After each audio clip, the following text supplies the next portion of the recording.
اسی سے اپنے نفس کی تربیت ہوتی ہے، اس کو سمجھایا جائے۔ بس اوقات آدمی موبائل پہ کھیل رہا ہوتا ہے، باپ بھی کھیل رہا ہوتا ہے، بیٹا بھی کھیل رہا ہوتا ہے، عورت بھی کھیل رہی ہوتی ہے۔ ایک لمحے کے لیے سوچے کہ جو کچھ میں دیکھ رہا ہوں اگر یہ میری اولاد دیکھ لے تو،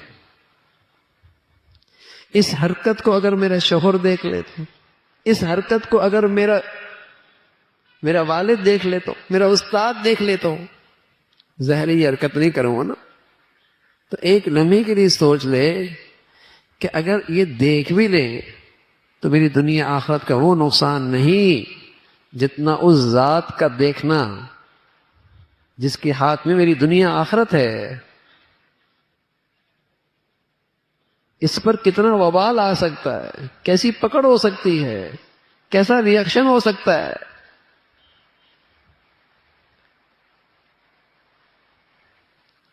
آدمی تصور کرے نا۔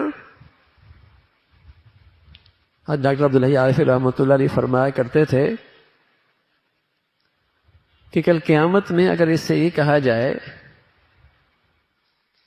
کہ تجھے جہنم میں تو نہیں بھیج دے، لیکن ہاں تمہاری بچپن سے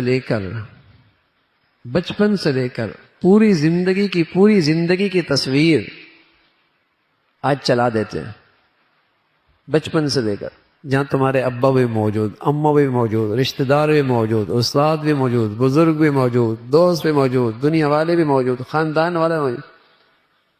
خود فرمانے لگے شاید یہ کہے کہ اللہ میں جہنم میں بھیج دے، اس شرمندگی سے بچا دے۔ یہ نہ دیکھا تو میرے عزیزو ذرا سوچی تو صحیح، کیا اللہ کے نظروں سے کوئی چیز پوشیدہ ہے؟ کیا اس کی نظروں سے کہیں اوجھل ہو سکتے ہیں؟ کیا میرا اور آپ کا نفع نقصان اس کے ہاتھ میں نہیں؟ پھر کیسے خیال آ جاتا ہے کہ میں اکیلا ہوں، پھر کیسے خیال آ جاتا ہے کہ میں خلوت میں ہوں، پھر کیسا خیال آ جاتا ہے کوئی نہیں دیکھ رہا، پھر کیسے خیال آ جاتا ہے یہ تنہائی ہے، کسی کی نظر نہیں پڑ رہی، کسی کی نہیں پڑ رہی لیکن اس ذات کی پڑ رہی جو سب سے بڑا ہے۔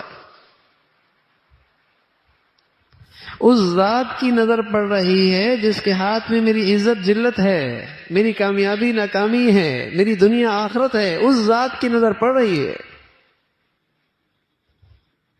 وہ ذات تو دیکھ رہی ہے نا، وَهُوَ مَعَكُمْ أَيْنَمَا كُنْتُمْ، تم جہاں بھی ہو وہ ذات تمہارے ساتھ ہے، وہ ذات تو ساتھ ہے نا، اس کی نظروں سے کیسے اوجھل ہو گئے؟ یعلم خائنۃ الاعین وما تخفی الصدور، وہ تو آنکھوں کی خیانت بھی دیکھتا ہے، وہ تو دلوں کی خیانت بھی جانتا ہے، سب جانتا ہے۔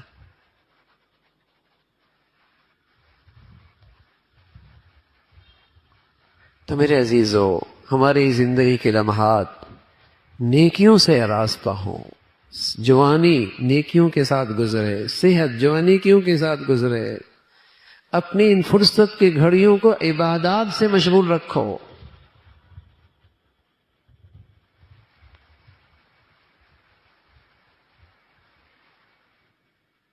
جب آدمی لایانی میں مبتلا ہوتا ہے تو ضرور گناہوں میں بھی مبتلا ہوتا ہے۔ جب آدمی بے مقصد کام میں مشغول ہوتا ہے ضرور اللہ کی نافرمانی کے اندر بھی گرتا ہے۔